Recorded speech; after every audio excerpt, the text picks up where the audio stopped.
Thank you. That's what I send out to my clients in case they want to hire the ground crew. And it's really a pleasure for me to be here today. As I tell a lot of people, I was born, bred, toasted, buttered, jellied, jammed, and honeyed in Harlem. And now, I live on 55th Street, just off Fifth Avenue, in a wraparound penthouse, and Donald Trump moved in my neighborhood. And I think he built something in Harlem, in my old neighborhood. But anyway, it's just always a pleasure to be here at FIT, the Fashion Institute of Technology, to see so many beautiful young faces, to know that you have this incredible future. You may not know what that future is, but think about where you are right now, and where will you be a year from now, 2 years from now, and try to go out 5 years. Can you start planning that future? Can you think that far ahead? And then how are you going to stay focused to get there? I never thought that far ahead. I knew I wanted to be successful. I knew I wanted to be in charge. I knew I didn't want to take orders from too many people. And guess what? I take orders from everybody. All of my clients tell me what they want. And guess what? I better deliver on time, deliver in a friendly manner, deliver in a professional way, so that they can hire us again. As you saw there, Oscar spoke highly of us. I didn't have to pay him to say that. Michael Kors. And so it was 30 odd years ago that I started the ground crew. And the ground crew happened because when I was in Europe doing editorial work for my magazine, Ebony Magazine, we didn't always get invitations to fashion shows. They didn't always have one for me. And in those days, I was the same height I am now, 72 inches, 2 yards. How tall is that? In what feet? Oh, good, you did figure it out, 6 feet. I was much thinner. I would go backstage in the fashion shows with the models. And so when I went backstage with the models, I'd stay on the side to see what was going on. Chaos, confusion, people everywhere, models just doing all kinds of things, all kinds of noises. And I said, well, who are these people back there? They're just anybody back there. But I could see the clothes up close. I could feel the fabrics. I could see how they were done. I could look at the shoes, see the accessories, and I could see it much better than getting a seat way in the back, because they didn't have a seat for me, or standing room only. But as I saw the clothes up close, and as I saw the models snitching a few things, you know what I mean by snitching a few things? Like a pair of sunglasses, a little cap, pair of shoes. I said, oh my God, these girls, these models, they take things. That stuck in the back of my mind. And then it was 1977. I know none of you were born in 1977, and that's fine. I decided I would leave Ebony, this fabulous job that took me all over the United States, first class, that is on a Greyhound bus. And when I did travel first class on a plane. And I went to Europe, I went to marvelous places, I met the most incredible people, and I saved some money, like about $60,000, and I said, I'm going into business for myself. I didn't really know what I wanted to do, but I said, I am tired of working for somebody. I had worked for Ebony Magazine. I had worked for Bloomingdale's. I had worked for Lane Bryant. And I said, you know, it's time to go in business for myself. I turned 40 years old. I know I don't look my age, so don't even go there. I know you're trying to figure out what's 40 and 30, right? You got that together? Now, you know I don't look that age. As I tell everybody, neither nipped, tucked, or toxed. If I could just get rid of this stomach. Because I enjoy life. So I started this company, and I really didn't know what I wanted to do. I know one thing, I ran through the $60,000. Just like that. Because I thought I was still traveling first class and somebody else was paying the bill. Well, when American Express sent me that bill, was I shocked. I was staying in the same fabulous hotel that the company put me up in. Oh, I didn't know those rooms cost $500. Ooh, when you're paying for something, there is a difference. Am I right? When your mother and father's paying, that's one thing. But when you're paying, there's a difference, isn't it? Well, I made it through those days. I don't know how, but I made it. And I decided I wanted to do fashion shows. I wanted to do other things. I tried other things. They didn't work. You know, you have to keep trying until you find something that works. You know that. You know, the first thing you do doesn't always work. Am I right? Did you figure that one out yet? So I started, I wrote 100 letters to all the designers who knew me. I knew all the designers because I did the Ebony Fashion Fair. We traveled all over the United States, and I knew Oscar, I knew Bill, I knew Givenchy, I knew, you name it. You name the designers, and I knew them. But in New York, I wrote 100 letters, and I got 3 replies and 1 job. Now, in those days, what do you say, back in the day? What do you say, back in the day or in those days? Back in the day, I know what you say. Back in the day, I had to lick the stamps myself. Can you imagine? And I had to lick the envelope. You don't have to do that anymore. And I sent it, and you know, I was crushed. 3 phone calls. Because you only get emails, right? You don't get phone calls, do you? How many of you get phone calls? You get email. Am I right? Do you just email each other? Yeah. But I'll tell the truth. You email, right? Yeah. And how often are you on your phones? Someone says a lot. Someone says never. I know. It's amazing. It's a whole nother thing out there. Well, anyway, I got 3 phone calls, real phone calls. And I got 1 job, and the name of the company is Chick Tanea. They're no longer in business. They were at 537th Avenue. And this is very, very early 80s, very early 80s. The lady's name is Miquette Schrader. And Miquette,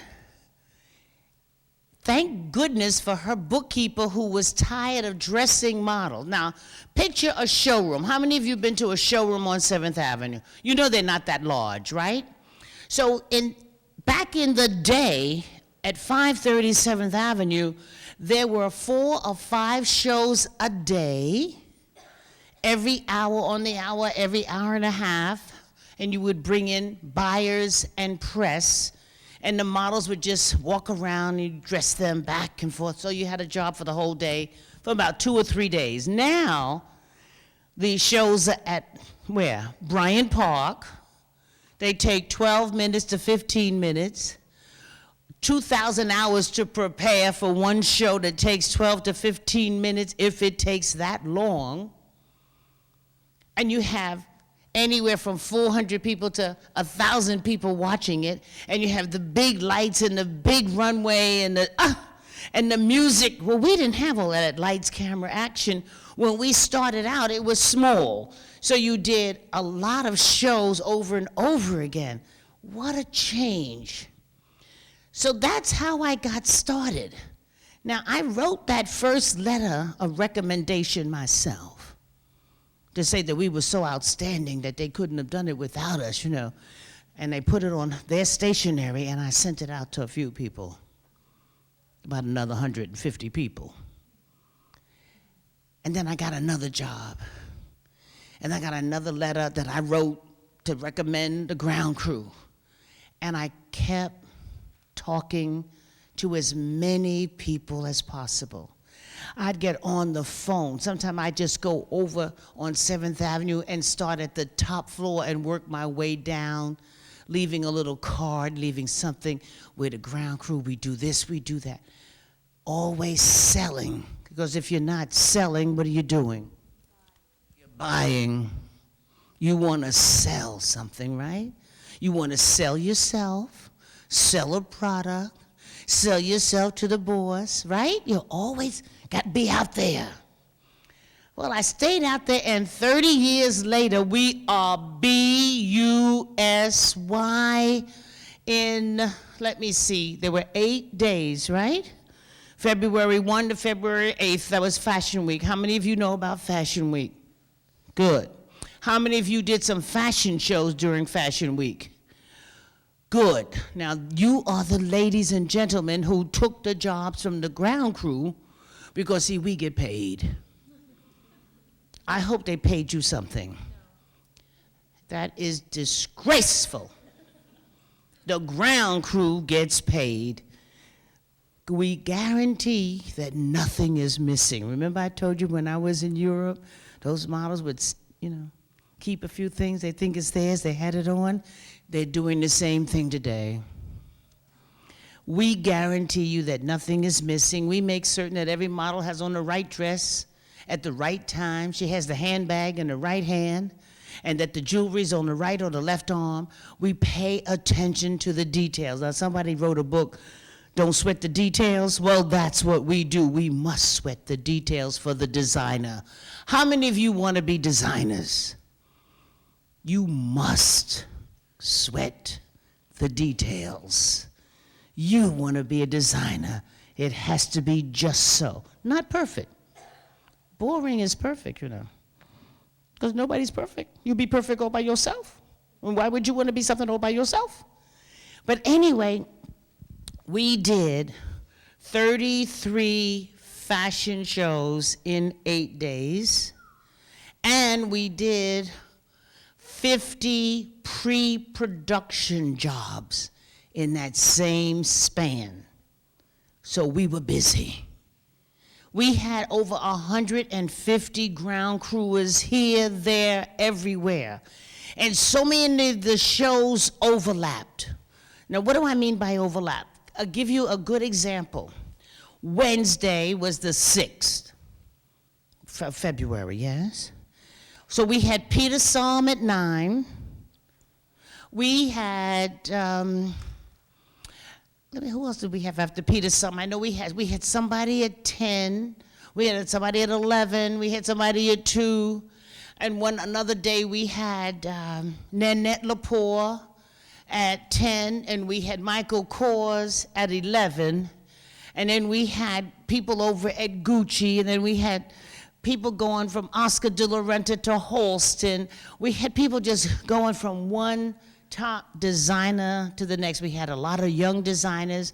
We did one show for Earth Pledge where about 45 designers showed one outfit of pure quality. No stretch, no lycra, no man-made anything. Really cotton, silk, wool, and cashmere. So we did that show. That was our big benefit show. We did sewing and tailoring. We worked for Gucci. Gucci had the biggest party ever. Gucci had a party. I think Madonna was there. No, I know she was there. Rihanna was there. Just everybody was there. I understand some of the ground crew saw them. We weren't too close to them, but we had to work on that particular dinner. It was a dinner fashion show. We worked on that for 7 days leading up to when they had it. So it's very, very exciting what I do, but what do you want to do? I know what I want to do, and what you want to do is not what I do, but you want to have that passion for what it is that you want to do. Because guess what? I do what I want to do. I do what I want to do. Now, I didn't always do that. You must do what you have to do in order to do what you want to do. Say that.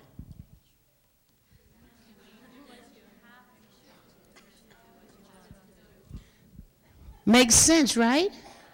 You do what you have to do so that one day you can do what you want to do. Is that where you want to be, ladies and gentlemen? How many of you want to be there one day? You want to do what you want to do. Think about it. Every hand should be up. Why are you going to school? You have to go to school, right? You're doing now what you have to do in order. Do you agree with that? Good. I'm glad to know. And then a lot of people say to me, well, Audrey, what exactly do you do? And I take a deep breath. As I please. I love that one. As I please. But it was years ago that I heard the Reverend Dr. Martin Luther King speak at a church on 145th Street and Convent Avenue. And it's called the Convent Avenue Baptist Church. And it was in the April of 1965, and I'm sitting in the church, and he was just talking, and he was saying some wonderful things. And it just came to me, let me just listen. I'm listening, because how many of us do more talking than listening? And in this talk that he gave, he said, the first part, he said, every time I take a flight, I am always mindful of the many people who make a successful journey possible. The known pilots, and the unknown ground crew. And in that same talk, he said, you honor the ground crew without whose labor and sacrifices the jet flights to freedom could never have left the earth. Well, that was April of 1965.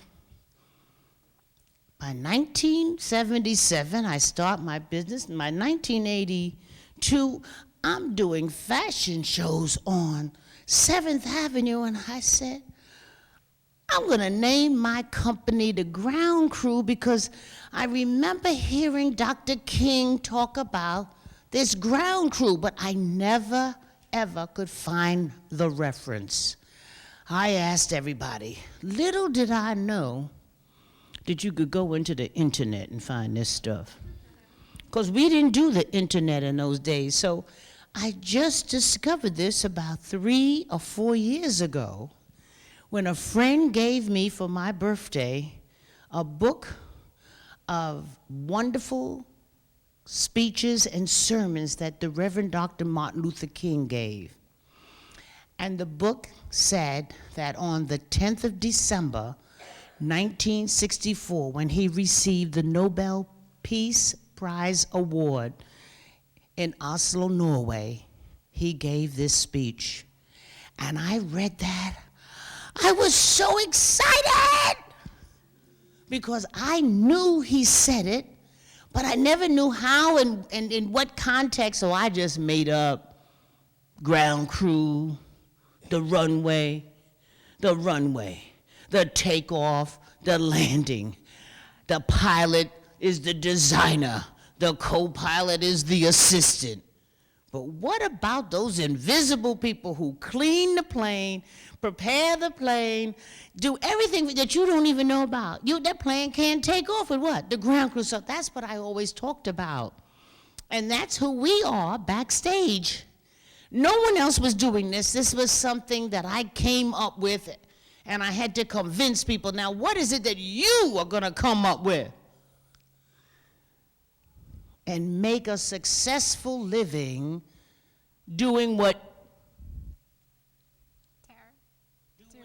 Doing what? like you doing what you want to do.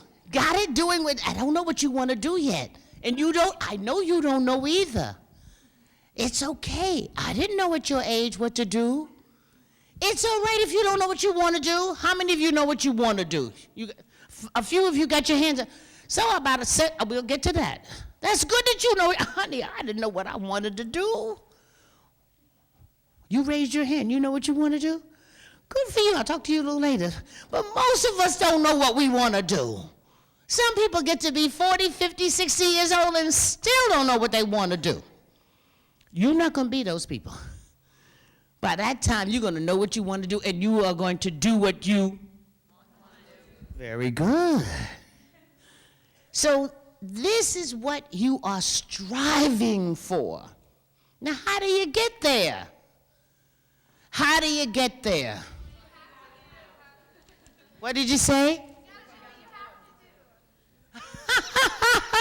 Very good. Excellent. You're listening. You're paying attention. A few little sidebars. When you call for a job or you call an office, you must say your name in a very important way. I can tell all the people when they call me, I can tell who's looking for a job, and I can tell those who are going to give me a job. So many of you get on the phone, and I'll answer the phone, good afternoon, the ground crew, this is Audrey, may I help you? Slow, so you can hear me. Well, I just want to know what I just want to know. And your name is? You forget to give your names. You just start asking questions. I'm not blaming any of you, because I know you don't do that. I'm not blaming. And you talk so fast, who knows what you're saying and what you're asking for, and then you have so many ums and like you know, okay, you know what I mean. Well, you didn't say anything. This is what I get on the other end of the phone. Now, I know you don't do that. No, you wouldn't dare. Beautiful girl like you. So that's what we're going to practice right now. We're going to practice saying our name, because you're probably not saying it right. Let me hear you say your name. Aviva. Do you have just one name like Madonna? You do? No last name? Aviva Falk. Very good, Aviva Falk. You heard her, didn't you? Excellent.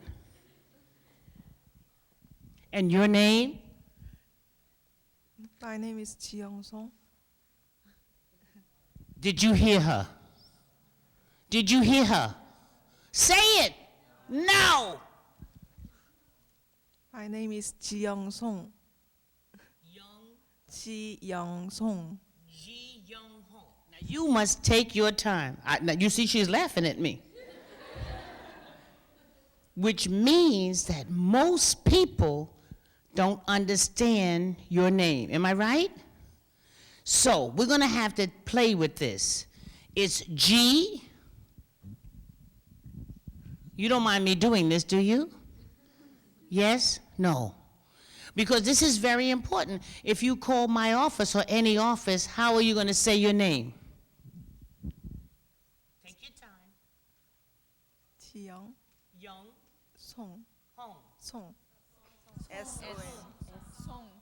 Oh, song. Yes. Oh, I didn't understand that. Young Song. So now, you must take a breath between the first and the last name. Young Song. With an S. E-Young. E-Young. Z. Or with a Z. G as in or J as in? I need to hear it. G as in or J? It's a J. Oh, Oh, how nice. So now it's J-I, Ji-young. Ji-young. Oh, that's nice. I'm getting it now. Ji-young. That's beautiful. The more I say it, I'm liking it now. Ji-young Sung. Well, now think about the person on the other end, Ji-young. You must take your time and say your name and maybe even spell it for them.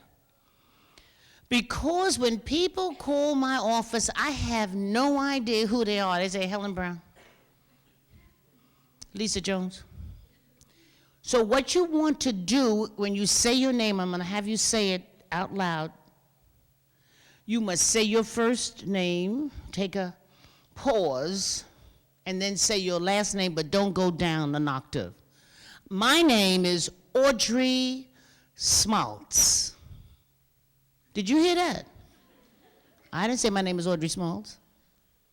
I didn't say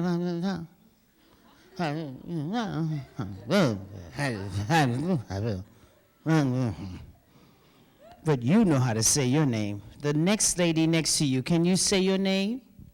Emily Neville. Excellent. They must be friends.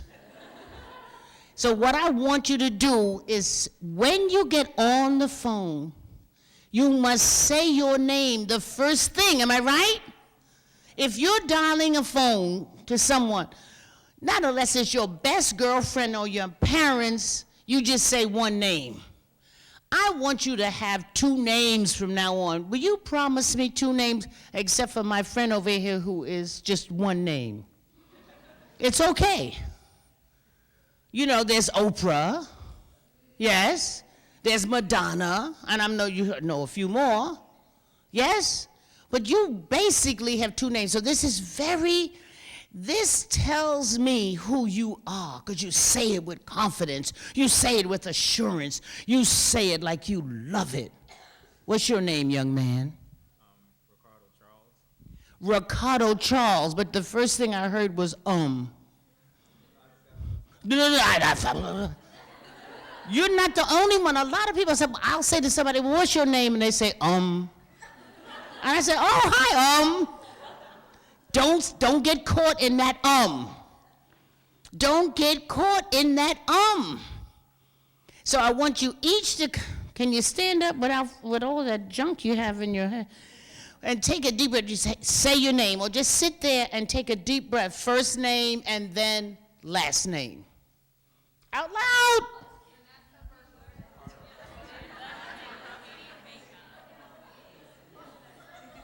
I want to hear how you did. Marlene Dos Santos. Did you hear the last name? Did you hear the last name over there? Kind of shaky. Marlene Dos Santos. Marlene Joe Santos? Joe? Zoe? Dos Santos.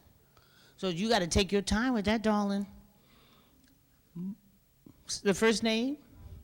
Marlene Dos Santos. Make it beautiful. Do you see the difference? I got to love her name, Marlene Dos Santos. Listen, we're all fashion students. We have drama. Now, I'll tell you where to play the drama, and this is the time. Marlene Dos Santos. Is that fabulous? She didn't even know she had a fabulous name. Ricardo. Last name? Easy. Ricardo. Give it that. Ricky Ricardo. Ricardo. Take a deep breath. Charles. Do you see what I'm trying to for you to understand? Love your name. Let me hear a very hard name. Who has a very difficult name? All right. Madeline Nauziastoff. Make that pretty, I dare you. Madeline? Write it down for me like she did. Girl, that's a winner. Make it pretty. I'm going to make it pretty, girl. Girl, I'm going to make it pretty. You got to, and don't get married, and don't hyphenate the name when you do get married. It is hyphenate. All right, there we go. You think that's big enough for me to read without my glasses? God, is she stingy? Look at this big page. She writes it. Okay, it's Madeline. I have to put my glasses on. Write it here so big so I can see it. All right, write it big. Give me another hard name. Oh, make it pretty. Who else has a difficult name? You have a difficult name? Okay. Write it down big for me. So, I'm loving this because, you know, we live here in New York City, and we are a smorgasbord of names. Am I right? It's no more Jones and Johnson and Lewis. Oh, Madeline. It's Madeline, M-A-D-L-E-N, not Madeline. I thought Madeline. It's M-A-D-L-E-N.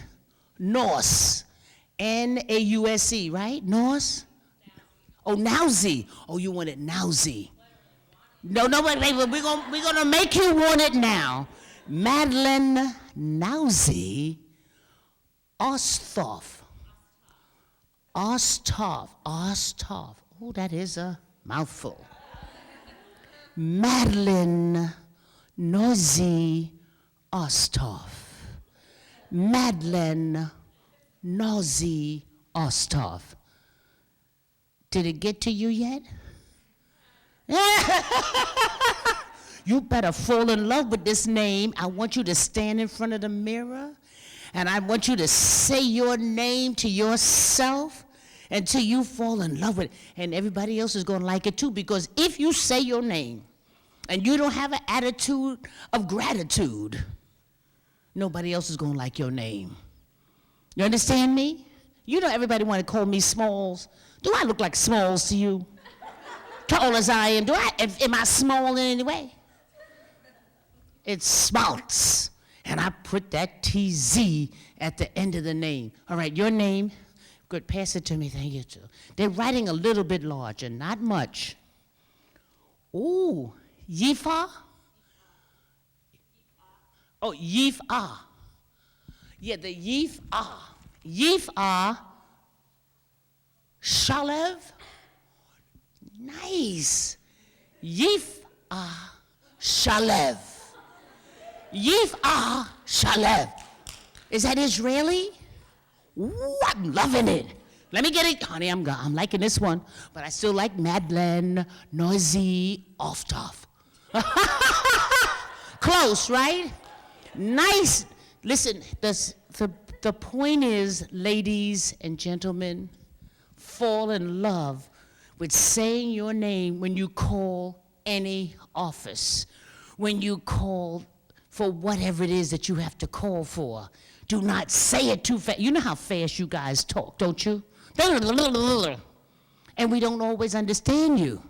And you rather talk doing email. Am I right?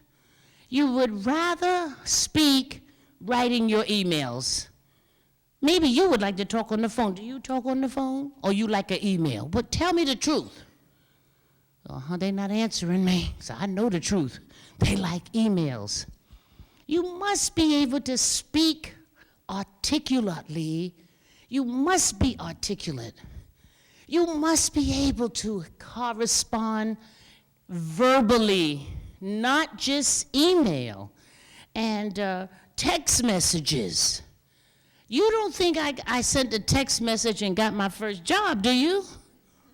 I had to talk that job. And even today, when my clients call me, I had a client call me, tomorrow I'm going to be on a show, a reality show for Black Entertainment Television. And the producer called. She didn't email me what she wants me to do. She talked to me, and I spoke back with her. We had a dialogue.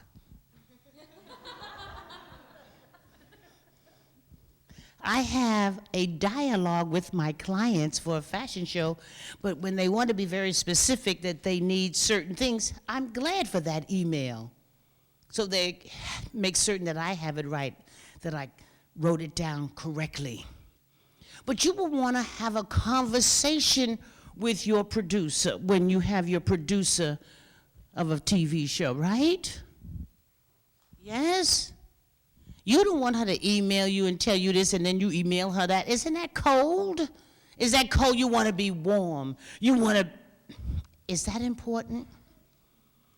And the most important thing is to say your name beautifully, and you may never ever be Late. What is that? Late. Now, I can't tell you how many ground crewers were late for the fashion shows. There were many shows where they had to turn up at 6:15 a.m. a.m. On Saturdays and Sundays, you know, the trains don't run as fast or as often as they do Monday through Friday. And when I would say to them, well, why were you late? Oh, Miss Smaltz, you know what happened? And sometimes I just wanted to hear what happened because I really don't care. You were late. You cannot be late. The train was slow. I got lost. It's always an excuse. So try to get that out of your vocabulary. An excuse. You know, you can make an excuse for anything and everything, and if you say it to me, I've heard it already. Every now and then you hear a good one, but usually it is a L-I-E. So try to have some integrity. Not some, but have a lot. This is what you must give to your client, to whatever it is that you want to be in this life. You want to keep your W-O-R-D, your word. Your word is, I will be at that show, I will meet you at whatever time. And then they can rely on that. I will have that project finished for you on such and such a date. That dress that I'm designing will be ready at such and such a time. Whatever it is that you say you're going to do, guess what? You must do that. And if you find yourself not being able to do that, then you're going to have a conversation. You could probably send an email why you're not going to make that deadline and then give another deadline. The point is, try to keep your word. When you keep your word, you've kept it all. And that's what I've tried to do my entire life, no matter what it is that I do.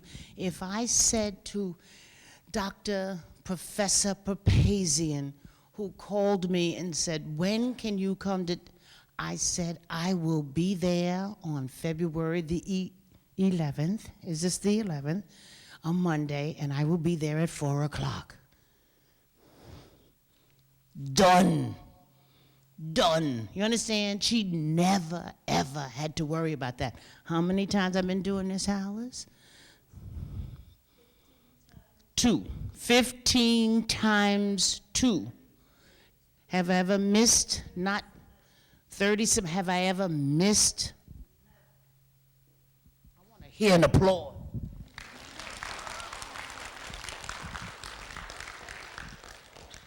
I'm a person of her word. Are you a person of your word, young man?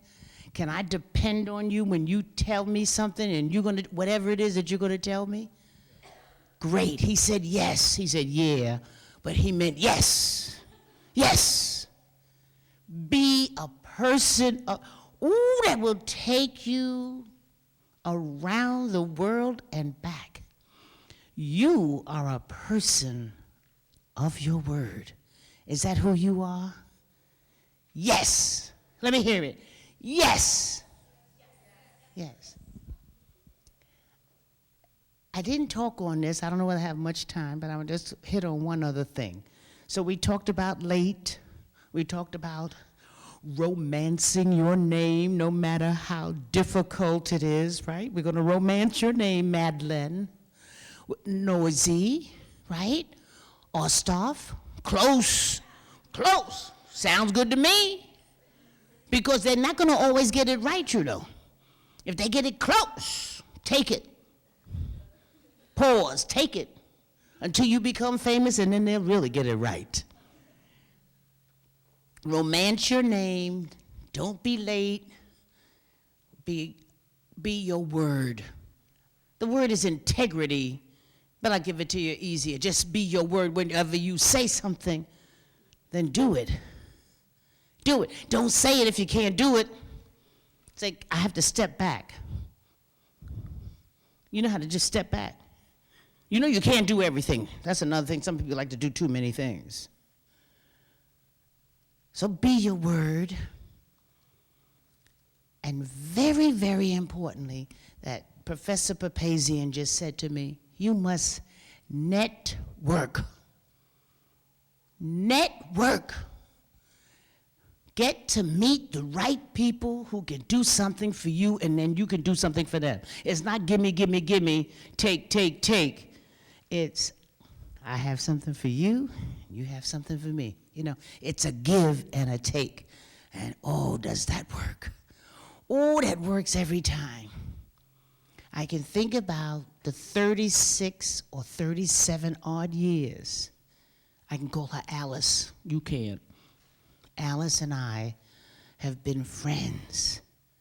And we met by networking. That's how we met. And we just keep meeting more people and more people, but the right people. You know, don't meet those tired people now. You know, some people you have to drop. How many of you have some friends you have to let go? Gotta let them go because they're not doing anything, they're not going anywhere. So you don't want to be with them, you want to be with people who are doing something. I'm doing something. I love what I'm doing. I'm in business for 30 years, and tonight, the ground crew, we're having a little dinner party. You're not invited. Just the ground crew. I'm saying thank you, because we had a great Fashion Week, 1 through 8. I just want to say thank you. And you must thank people. So you can't be late. You must keep your word. You must network. You must say thank you. And be appreciative and have an attitude of gratitude. Not just an attitude. Because I can give you two. Back in the day, I gave a lot of tood. So my name is Audrey Smaltz, and I'm thanking you for this time until the next time, and I'll see you again.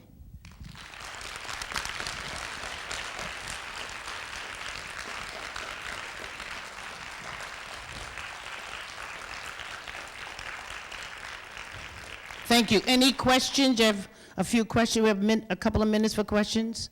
Yes or no? You have a question. Yes, sweetheart. Stand up. Hi. What was your biggest challenge as a female? Like, they have a glass ceilings, to be where you are right now? I went into business for myself. When I was working for Johnson Publishing Company, that's Ebony Magazine, I gave them the idea to start a cosmetic company. And I asked, when they were just getting started, I told them that I'd like 1/2 of 1%. And he said to me, I never give anybody a percentage of my business. And I knew right then and there that I had to move on as quickly as I could. And I started my own business. So the challenge is, you don't want to help me? Let me go on and grab for that star myself. That was my biggest challenge. Then I knew that really consecrated and told me, you're going to start your own business. Because it was a fabulous job. But I gave him the idea for the cosmetic company that makes much more than the magazine. It's okay. Next. Oh, I'm Michelle Lapidus. Wait. What is your name? Michelle Lapidus. Michelle Lapidos. You know you meant lapel. Michelle. There you go. Okay, Michelle. Great. I'm wondering, what is the best way to to network with somebody, and when you really feel like you have anything to give to them right then, or you want a favor, what? Give me an example. Who do you want to network with and you don't know whether you have anything to give them? Can you give me an example? Just on the job search. If I'm looking for a job, or if I'm looking for What kind of job are you looking for? example, a freelance job. You were a freelance doing what? No. See, you're going all over the place. You're being too general. You got to get to be more specific. You want a freelance job, writing, da-da. Huh? No, you can't. You got to get. You can't say anything, because anything is somebody, nobody. You got to be more specific. Tell me what you really want. Tell me what you want, and you'll get it. Yeah, but you can't have a lot of things. Give me one thing. I know we all want a lot of things, right? But there comes in time, and that's why you're not getting anywhere, because you want too much, too soon, too fast.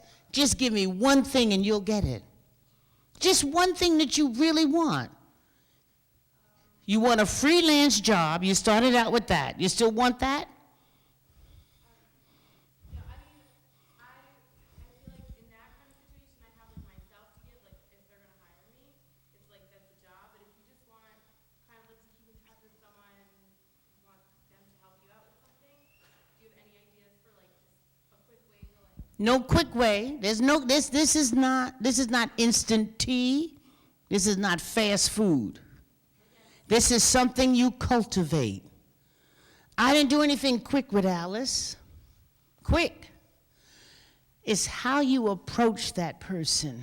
Hi, my name is Audrey Smaltz, and I've been following your career. It's just incredible. I would like to ask you a few questions if you have the time. If not, maybe I can email you. Because I know this email now is more important. If they don't have time to talk to you, but everybody has time to talk to me, because I'm talking on the phone. Just very nicely say who you are, and I would like to ask a few questions, but they have to be good questions. Anybody who you're talking to will answer you in a sensible way. If you don't get the answer you want, try it again on somebody else. You should try it with me. I'm here. Come on, let me see you. You're networking, right? Well, I'm here. There you, but see, I'll give you my resume. That doesn't cut it. You know where I'm gonna put that resume? Over there somewhere. Really? Really, that's the truth. That's what everybody else is doing too. What makes your resume different? No. What makes your resume different? Well, should I read it? What, does it look great? Or it just looks like any other resume? Is it on some special paper? Is it a special color? Well, then do it. What's going to grab me? Why is it going to grab me? In fact, a couple of girls who worked for me a couple of years ago, their resume grabbed me. Oh, honey, it was just cut out, and I had to stop and look at it. It was so fabulous, and they got the job. It wasn't on white paper.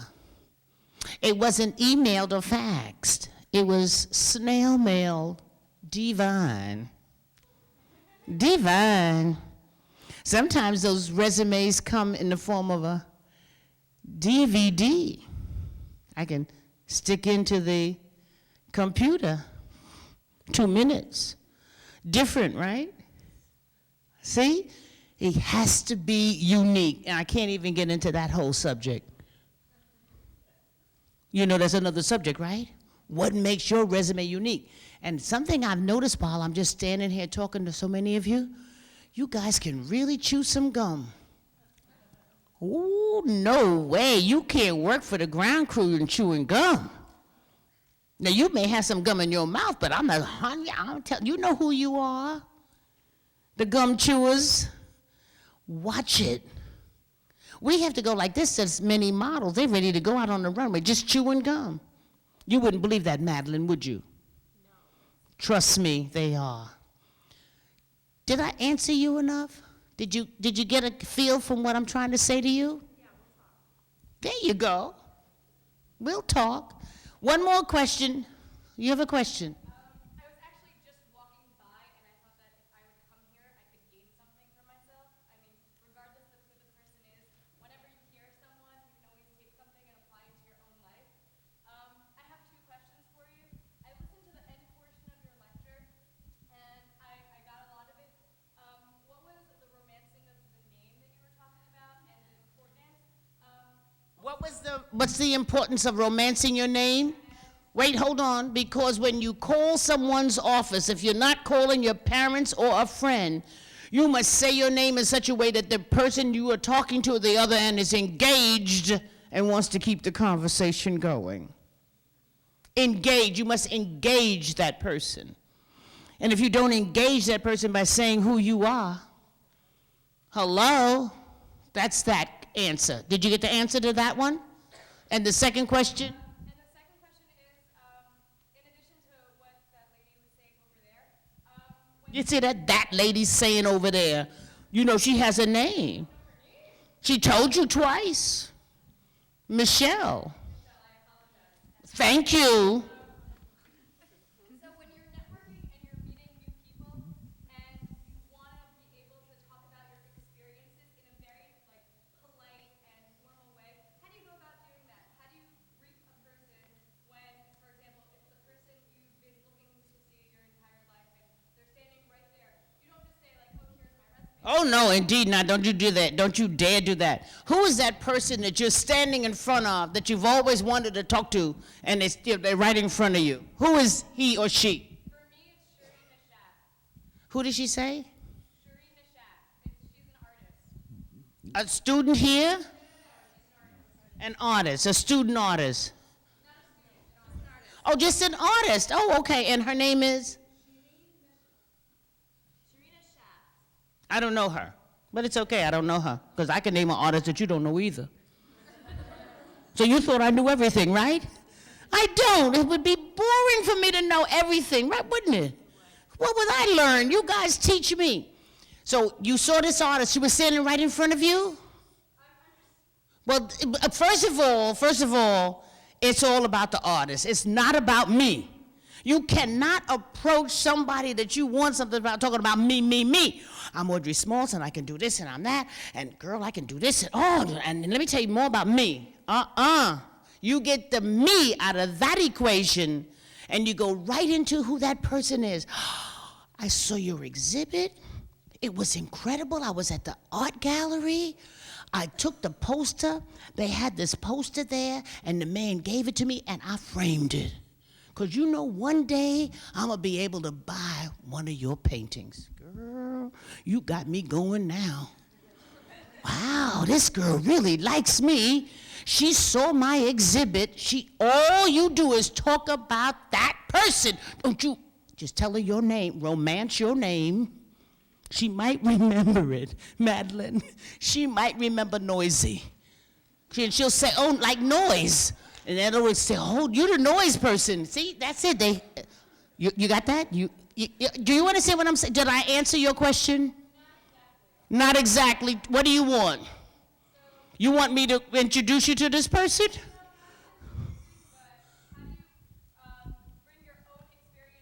You cannot when you're meeting them. You can't do that. You cannot tell people who you are if you want to meet them. You got to talk about them. Yeah, but that's different. You coming up with a whole nother scenario, young lady. That's your third question. You had two, and that's enough. She wants to take it all over. She's aggressive. Very good. Very good to be aggressive. I don't know how many students are here. I have something that was written about me in last week's Crane's New York Business. And I have an article here that was written about me in Ebony Magazine. I'll be glad to give it to you. Do not rush up here. I have a wonderful assistant, Lindsay. is here. Wilkerson, she will give you one. Do not ask for two for a friend. You can have one, or you don't have to have anything. And I'm Audrey Smaltz again, thanking you. And you have that beautiful name, right? Take your time and say, take your breath. My name is Boram Kang. Very good. Excellent. Take your time and say your name. Excellent. Thank you, ladies. If you want something, or gentlemen, thank you.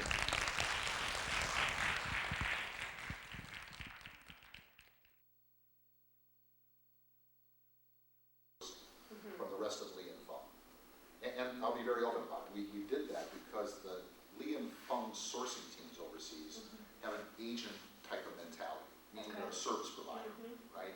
And that means that what they might be concerned about in servicing Tommy or servicing Kohl's is quite different than what we might need them to be concerned about in terms of servicing, our wholesale business. In the service side, they're concerned with absolutely hitting their deliveries on time, making sure the quality is right, making sure that the factories are compliant. We're also concerned about all those things. Sure. But at the end of the day, we're also concerned about the gross margin that we get when we sell the goods. All right, our sourcing guys, it's not that they're not concerned about our customers' gross margin, but they're not connected to it. They're connected to shipping the goods. All right, and the gross margin connection or the profit connection is really our customer. And so our teams don't get totally connected to it. On the wholesale side, our sourcing team is completely integrated. One P&L. They get compensated for the wholesale success. They get a P&L from us every month for their area. To answer your question, so we've segregated LFUSA sourcing into one sourcing area. There's about 800 people now on that team. That team then is segmented by business unit. So Regatta has a team, Refleet has a team, Oxford has a team with a VP level person running those businesses. Okay. Inside then the Regatta team, there's a Vera team and a Daisy team. So it really kind of depends on what we think we need. Sure. But quite customized. Okay. So we don't do a lot of sharing, and that actually is a curse of our model. Because we don't leverage, I think a lot of folks, either customers or competitors, look at Lee and Fung and say, God, they're so big, they must get great prices, they're using all this factory leverage.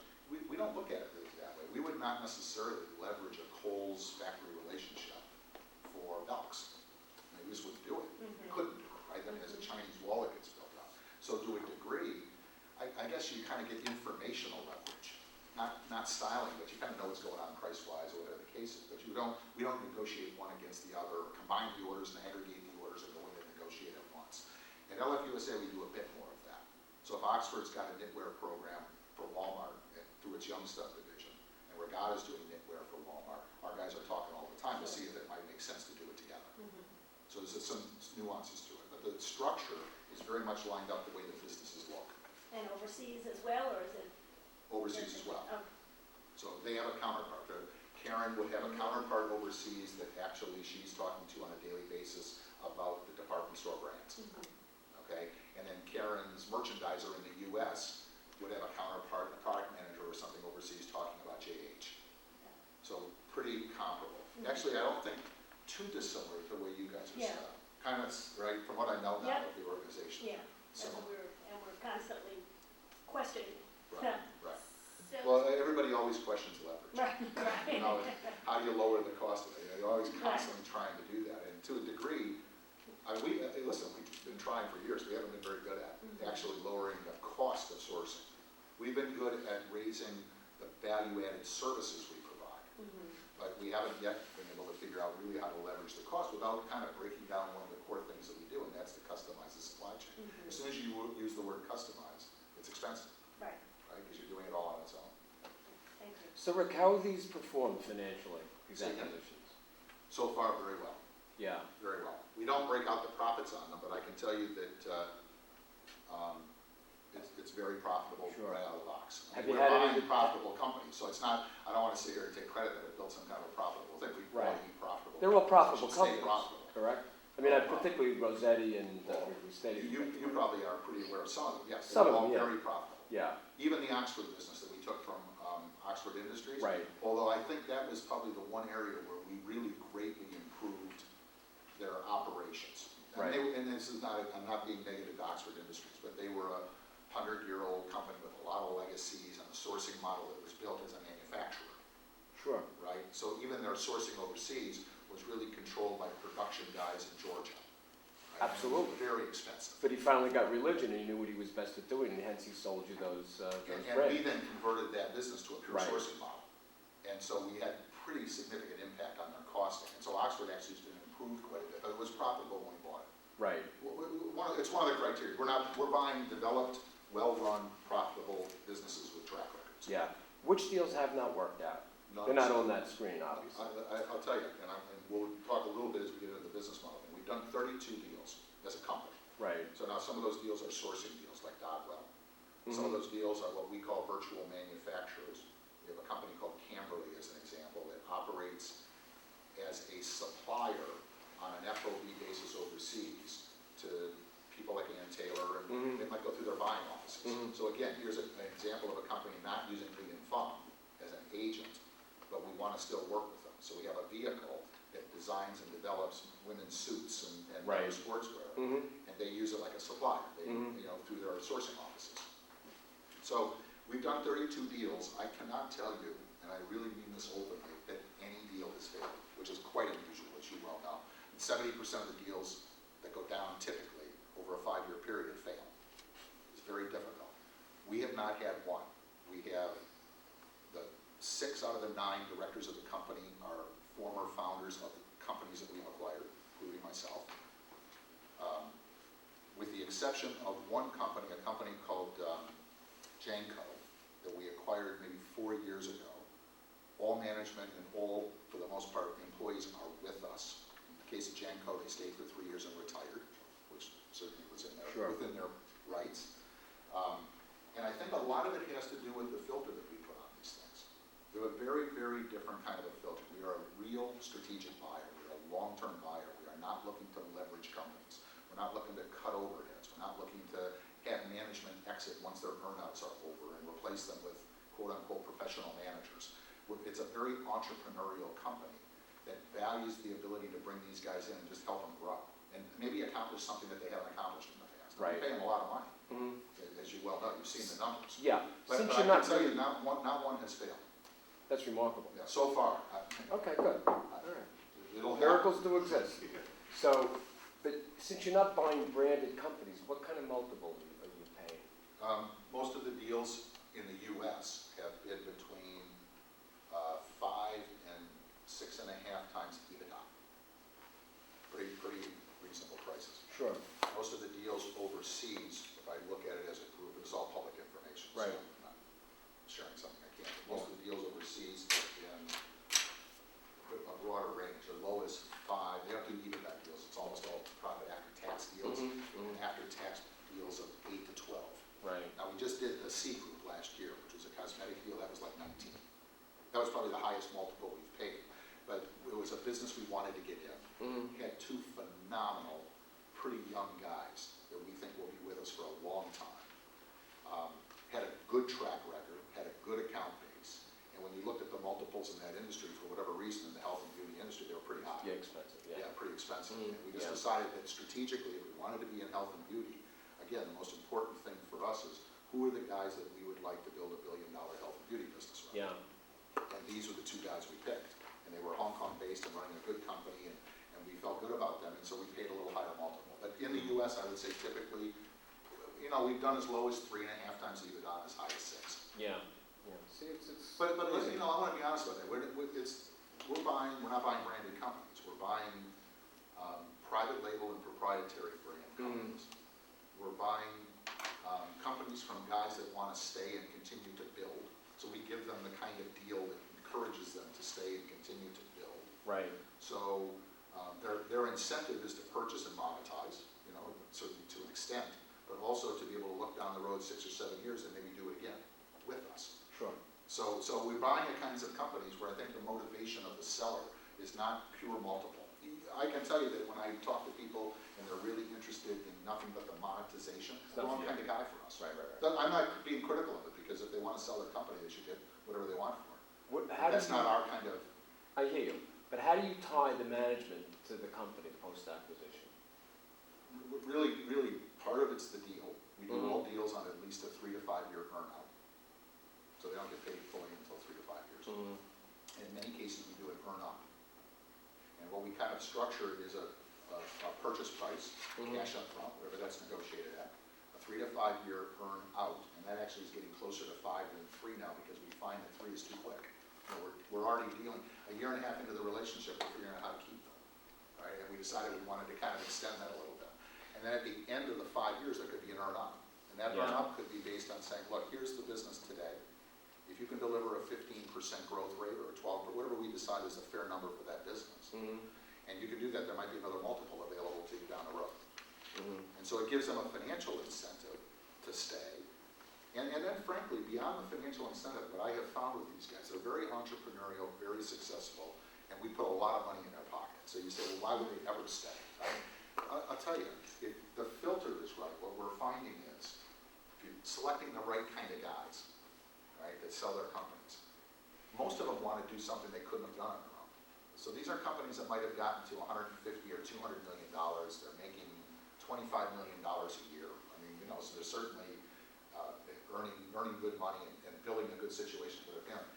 But they really would love to be running a $500 million company and not going to put their own money back in to get there. We allow them to do that. So we allow them to come in, do a 3-year plan, tell us they want to be a $500 million company and how they're going to get there. And we have the resources to put them in a position, if they stay for 3 to 5 years, that they could be running a $500 million business or whatever.